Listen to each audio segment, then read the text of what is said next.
Hey traders, this is Blake Morrow with Trader Summit, and we have Mr. Jim Welsh from Macro Tides with us because it's Friday and we love talking to Jim. Jim, how are you? I love talking to you, Blake, and I'm also happy to talk to you on a Friday because you know what that means. It's Friday. Tomorrow is Saturday. That's right. That's right. Well, great to see you. A lot Yep, has obviously likewise. transpired this week. And one of the big things that are happening over the weekend seems like we're going to have a government shutdown this weekend. Yeah, we are. What are your thoughts on a government shutdown? And what's going to be the initial response?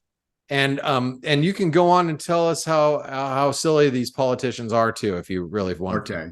All right. Well, historically, the shutdowns have been relatively brief. I mean, I think like less than a month, more like less than 2 weeks for the majority of them. Historically, shutdowns haven't had a huge economic impact on the overall economy as long as the Treasury is sending money out to Social Security recipients, all the various government programs. That's why the economic impact is fairly muted.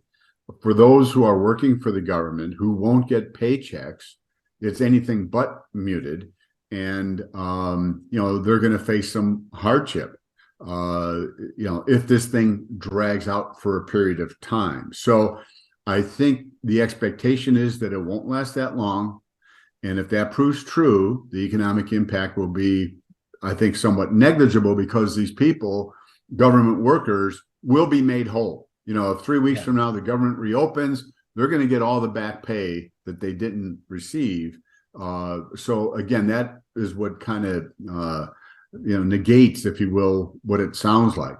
So again, does it create or add to the perception that there's dysfunctionality running amok in Washington, D.C.?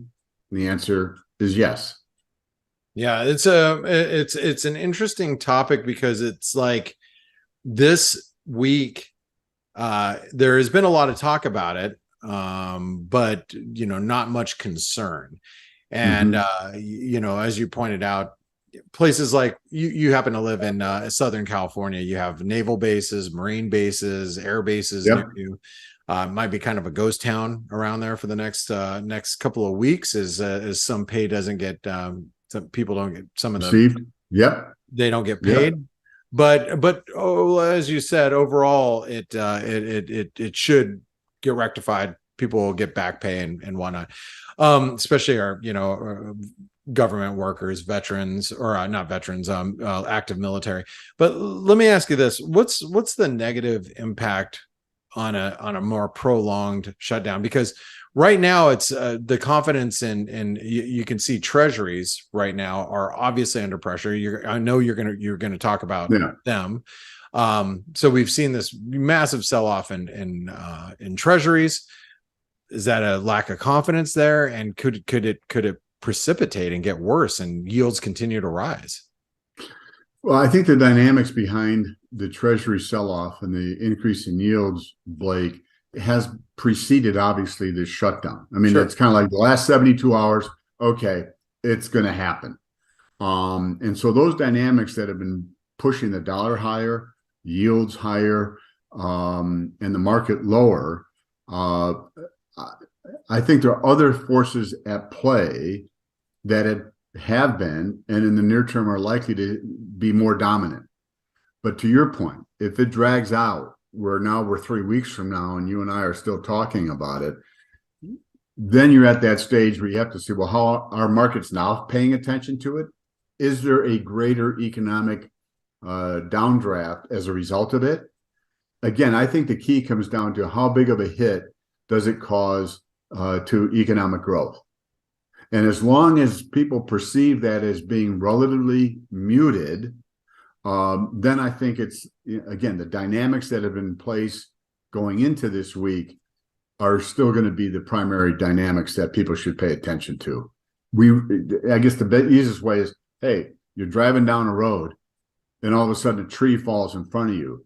Is there room for the car to go around that tree or do you have to come to a complete stop? And we don't know until the tree falls and now we're driving toward it, what we're going to be able to do. And but again, history shows that historically it's been a very muted response as long as the government is sending out money to all the people that are recipients of government transfers, because they're going to continue to spend once they receive those monies, just like they have been. It's the government workers that are going to be more severely impacted.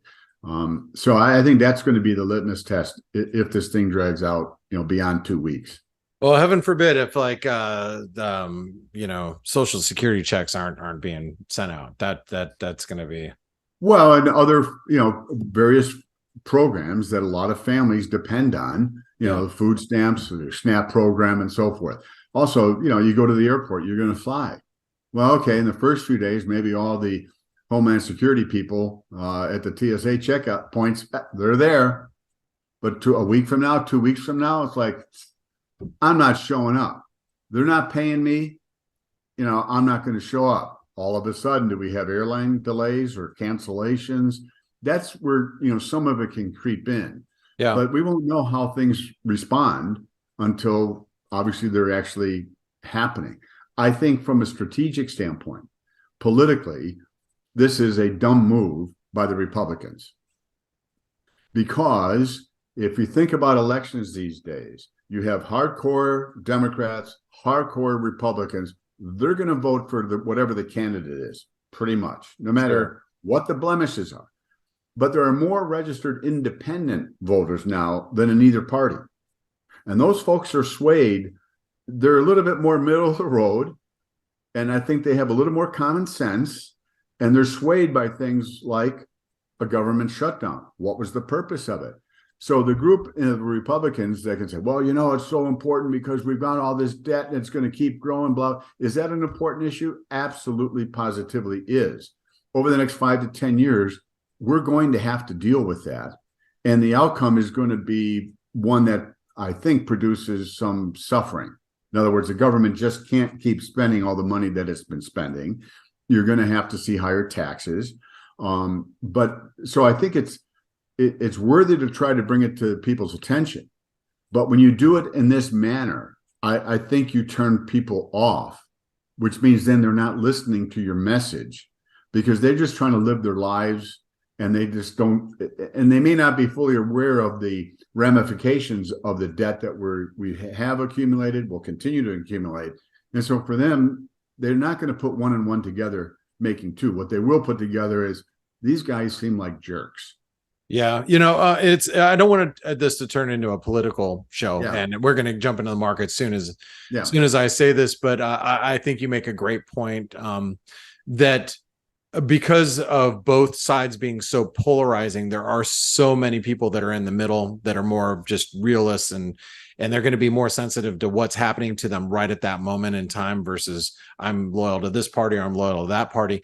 And so that's a great point. And we're going to have to see how it all shakes out this year. It's going to be one last thing I'll say, Blake, because to me, the prospect of a Biden-Trump campaign is really depressing because I don't like either candidate. I think a lot of people in the middle don't like either candidate. It's depressing from a standpoint, is this the best we can come up with?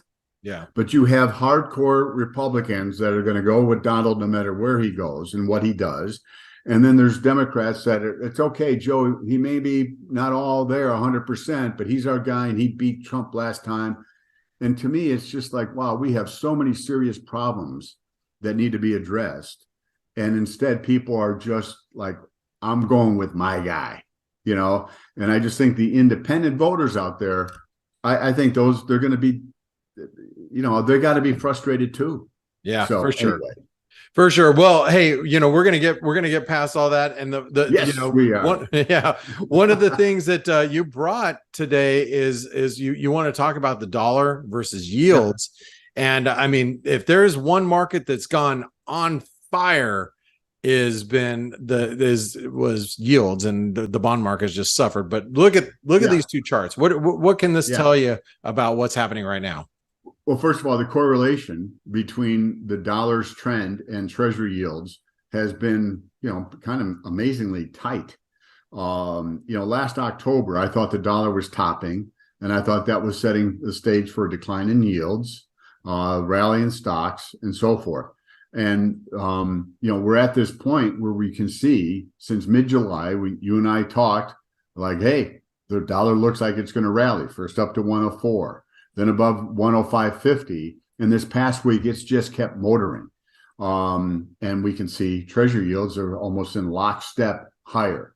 So the whole point, we've talked about this correlation on and off over the last year plus, is I think near term investors have to be focused on the dollar more than maybe they ever have before, because I think the dollar's action is going to provide valuable information for other financial markets. And the next one is obviously the S&P, the same thing. So again, going back to 2020, you can see the dollar had this big spike up, the S&P bottomed. And then as the dollar worked its way down, we had a very persistent rally in the S&P. It's only when the dollar kind of broke out of that rounded base that it made towards the end, November of 2021. Oh, by the way, the NASDAQ topped in November 2021. The S&P topped in the first few days of January of 2022. And the low last October, you can see very clearly the dollar topped out, the S&P bottomed. And what we've seen is since mid-July, when you and I were, this is a weekly chart, by the way, hey, the dollar's going to rally. Well, guess what? The S&P peaked within a week of the dollar coming off that low. So to me, in order to, if you will, identify a trading low in bonds and stocks, we need to see the dollar reverse lower, whether it's for a few weeks or a few months, can't necessarily be known. Potentially, you were talking about the government shutdown. If it extends, maybe that's the reason why some people around the world will say, you know what, they're so dysfunctional over there, I don't want to hold dollars. Who knows? I'm going by chart patterns in this case more than anything else. And the message I think that I'm trying to deliver here is the correlation between the dollar and stocks and bonds has been unusually tight. And therefore, identifying a reversal lower in the dollar will provide us, if you will, more confidence that the bonds at least will make a short-term trading low, and then you see what happens next. So the next chart you're bringing up is the dollar, because this dollar has been really, really, really bonkers strong. And it looks like, I'm just going to make a quick observation, that we are trying to hold above that breakout point, right? Yeah. Now, again, you don't always get RSI divergences at tops. The bottom panel shows the RSI, and we can see as the dollar made this high 3 days ago, the RSI hit the highest level it's hit in a long time. Shows a lot of strength, forward momentum. I just think looking at the pattern, the dollar has this dip. I think there's another push higher, Blake, that will take out the high we saw at 106.84. And then maybe we'll see a small RSI divergence, which will set up a pullback that maybe takes the dollar down to the 105.40 level to, let's say, 104.50. In other words, a bigger correction. As long as the dollar in coming weeks stays above that horizontal line, I think we have to respect that, okay, we're going to get a pullback. Then there's a pretty good chance there's going to be another rally up in the dollar. But right now, I'm just looking at it in terms of, all right, I think we got one more pop in the dollar that should and is likely to pressure treasury yields to go up, pressure stocks to go down, and gold down. So, that just one other point, that red moving average is a 5-day exponential. The green is 13 exponential. And you can see how during this rally, and if you go back to prior months, that's a nice technical momentum indicator, if you will, to measure the trend. So, I can't see that number. It's 105 something where the green line is. 105.69. Okay. Yeah. Okay. So the dollar has to get below 105.69 on a closing basis and stay there for a little while in order to pull that red 5-day moving average below it.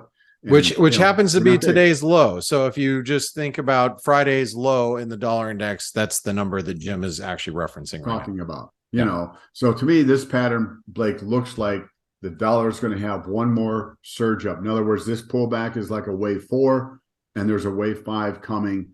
And if it makes a marginal new high, the RSI has a good shot of maybe, registering a modest negative divergence, and that will provide more, if you will, confirmation that we're near a high. But a week ago, my editors, hey, we're up near 106, sentiments got really bullish, looking for a pullback, and it proceeded, to just keep moving. So to me, it's like, okay, I don't know what's driving this bus, but something is going around in the world that is causing, whether it's short covering of the dollar or whatever reason, people buying dollars, has to be respected until we see more signs that the momentum is running out of gas and you get a price reversal.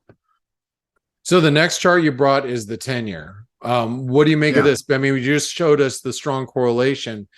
When's this move going to stop? Because, people are wondering when bonds become more of a value play. Right. Well, the trend is not your friend in this case, if you're looking to be a buyer. Back in late July, when Japan announced that they were raising the ceiling on their 10-year from 50 basis points to 1%, I made a big deal out of that because I said, hey, they've kind of been the floor in terms of yields. And therefore, this move is going to create a move where we see global yields go up, obviously including the 10-year.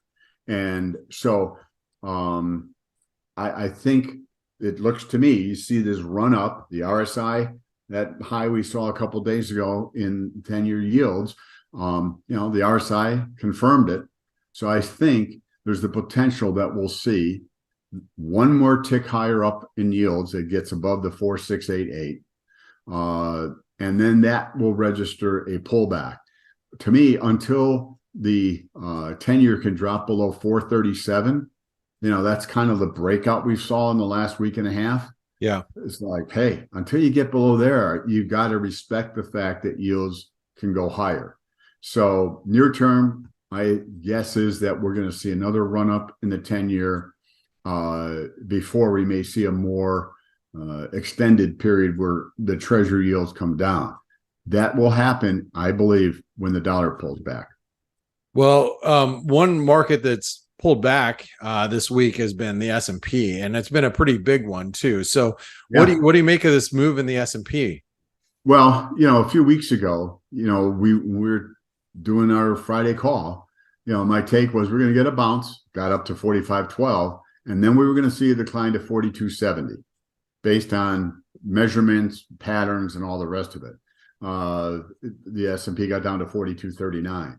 If we look at that move from 45.12, Blake, to me, it looks like you can count 1, 2 in red now, 1, 2, 3, 4, 5.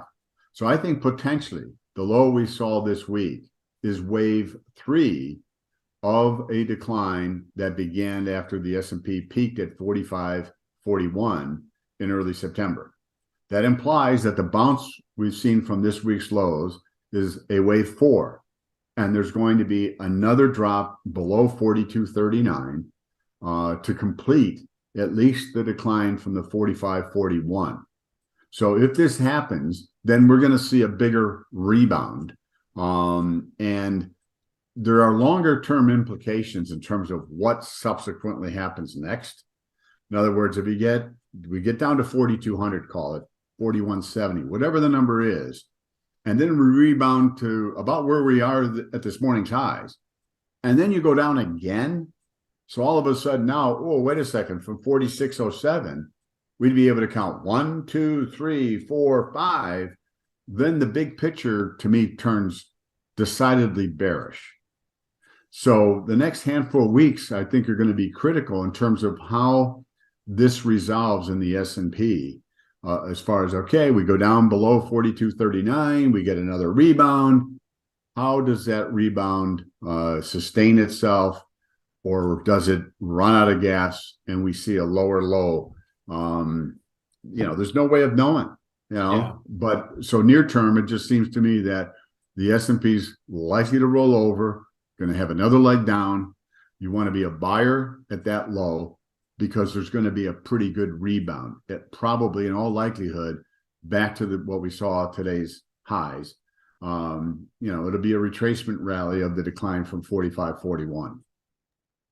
Well, so you now going back to like our original when we kicked off the show, we were talking about a government shutdown. The next asset you brought up is gold, and one would think that gold might become a safe haven trade, but it's really still more of a being it's the tail being wagged by the bond market dog, right? And the dollar. I mean, yeah, so the pattern to me for weeks has been, all right, we're likely to see gold drop below 1850. Because the 50% retracement of the rally from last September's low at 1616 and 2059 is 1837. That A wave was 100 and some bucks, so we subtracted from 1987. That projected down to 1822. So to me, again, I think the dollar has one more pop.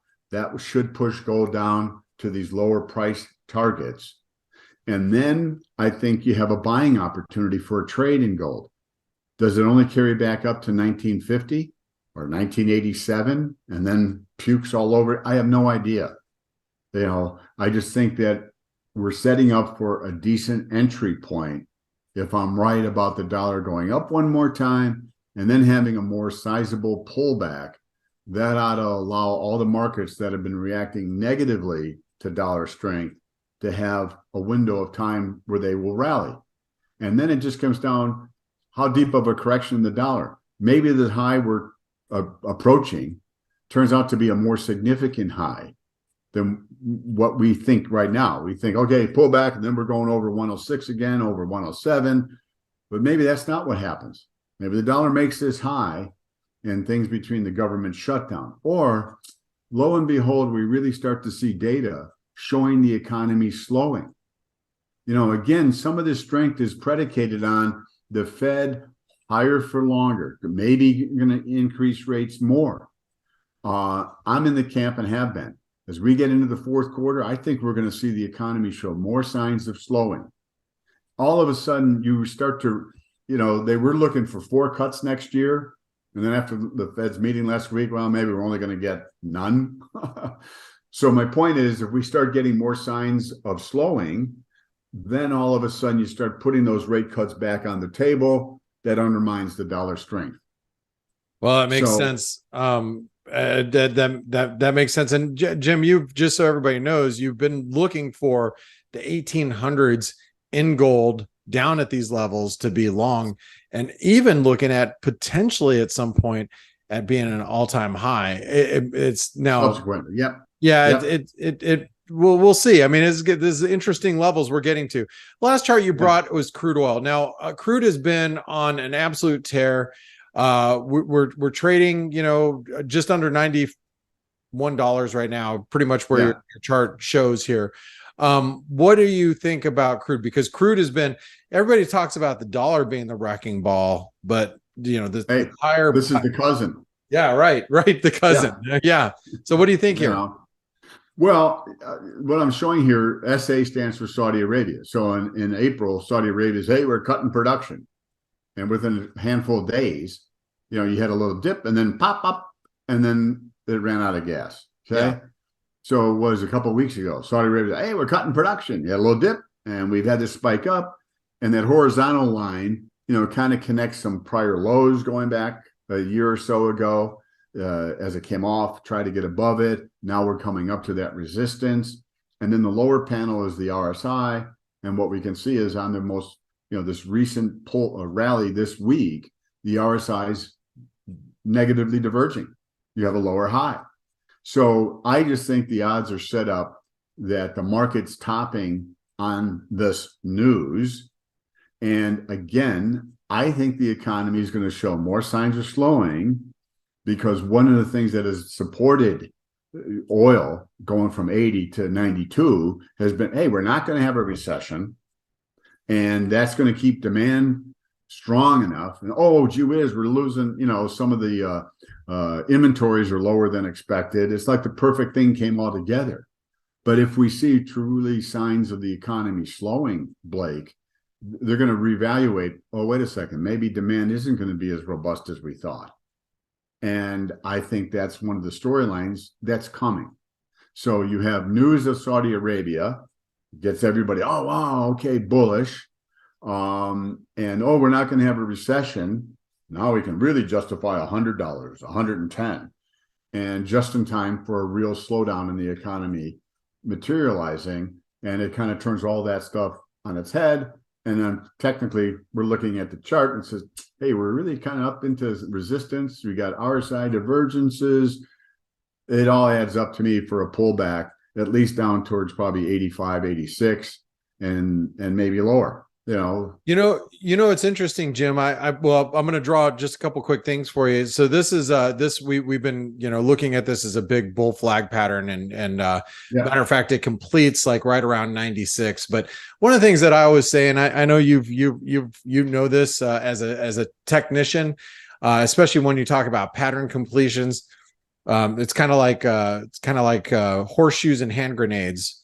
Close enough works. Technical analysis, when you're getting close to a pattern completion, close enough works. And we got to a point where this move that you talked, about this divergent relative strength, we're at $94, Saudi Arabia rallying on this news. I urge you to try, and now this week might be a little bit different, but I asked this question earlier this week. Go find me a crude oil bear. You weren't going to be able to find one, right? Right. No, I mean, that's part of this, what we just laid out in terms of, hey, no recession. Don't have to worry about that. Oh, they're cutting supply. Oh, and inventories are low. Boy, you can get pretty ramped up bullish on that, on those dynamics. But I think those dynamics are going to change, and as we've talked, it's classic. Psychology is plays such a role in financial markets. And the key is not getting caught up in the psychology. All right. So last year, recession, everybody was on board, but the majority were on board of that. And now we're not going to have a recession. So for me as a contrarian, when everybody's on board with a recession, then I want to look hard and say, okay, are they justified in feeling that way? If they are, okay. But if they're not, I want to fade it. And last year we saw job growth in the first half of last year at 350,000 a month. That's not recessionary. So now we've seen all this data come in better than expected, because people were expecting bad, especially after the regional bank crisis in March. And so to me, the psychology is such that for most Wall Street economists and strategists who jumped on the recession bandwagon last year, Blake, and then, oh no, we're not going to have a recession, and now they've jumped on, hey, we're not going to have a recession bandwagon. It's virtually impossible to stick your neck out and say, you know what? I was wrong last year, and I was wrong 2 months ago, and now I think we're going to see a meaningful slowdown and maybe a recession. It's just very difficult for us as human beings to do that. And that's why trying to be detached from consensus opinion is critical if one is going to be trading markets. I'm going to just talk for somebody who's had a almost 3 decades of experience myself. Being a contrarian doesn't always make you money, but it does keep you safe and keeps you out of trouble, and a lot of times. And so it's something that you use that term that we don't hear quite a bit, because really the markets have been so one way for so many years. Literally, I mean, minus a couple blips called COVID, right. The markets have been one way for 13 years. Being a contrarian is a tough business, and it's tough to do. But in this environment and in a range bound environment, it's really important to keep that front and center. So thank you. To your point, it should raise one's skepticism. When all you're reading is a certain narrative. Okay, now I'm seeing that everywhere. It's time to be, skeptical. But to be successful as a contrarian, one has to do the deep dive into what are the pillars of that narrative. Are they correct or not? And when one can look and say, okay, they're not correct, then you know it's time to fade that narrative. And that was the case last year. And, I think we're approaching another window of time where fading the narrative that we're going to avoid a recession is important. And, that will have obviously implications for all the markets, because positions have been created and established in line with the narrative. And that's the thing that I think we all have to kind of remember. If everyone's bullish on gold or oil or whatever the market is, what have they done with their money? Well, they positioned it to benefit from higher oil prices. And if the narrative changes and price starts to go against them, what do they have to do? They sell. Nothing changed. Nothing changes minds more than price, Jim. Nothing. Boy, you look at your bank balance or your account balance, I should say, and it's like, oh, geez, So that, to me, the psychology of markets are fascinating. And to me, the last year and a half has been like unbelievable. So because of the dynamics of the pandemic, the recovery and all that, normally this stuff takes a lot longer to unfold. Yeah. So it's just, I love this stuff. It is awesome. And if there's a big takeaway for you guys and gals at home, look, be a scuba diver, not a skin diver. Got it? All right, good. So Jim, I loved going and grabbing my scuba tanks and going deep diving with you. How do traders follow your work so they can do some deep diving as well? Yeah, macrotides.com. Send me an email, jimwelshmacro@gmail. I'll send you a recent edition of something that I'm putting out. So those are the two ways. And obviously continuing to follow the videos that you and I are doing every week. We've gotten some nice feedback, which is always nice to hear. I honestly believe I've been around for a long time. I listen to CNBC all day long. I have it running in the background. Most of the analysis that is done, Blake, I think is superficial. I mean, 20 years ago, I thought I was really pretty knowledgeable. And all I can tell you, if you're a student of markets, the endeavor is always to learn more and learn more, learn from mistakes, learn from wins. And that to me is the intellectual stimulation that markets provide that is very difficult to get anywhere else. But it's a tough taskmaster, and you have to be disciplined and you have to have a thirst for knowledge. So I like to think that we're helping assist those who are tuning in, on that path. Yeah. And Jim, I tell you, you are, and I want to thank you for that each and every week. And don't forget, if you email Jim, tell him you're a viewer of Trader Summit. He'll give you a nice discount. And if you like what he does here, give him a thumbs up, subscribe to the channel so you don't miss any of this content that we do every week. So Jim, yep. I want to thank you for spending your time with us. Have a great weekend and good luck through the shutdown. You got it, buddy. Take care. Hey traders, Blake Morrow here. Thanks for stopping by our YouTube channel. Don't forget to like, share, and subscribe to our channel. Also click the bell notifications so you do not miss any of our market-related trading analysis from some of the leading industry experts. Thanks for stopping by. We'll see you in the next video.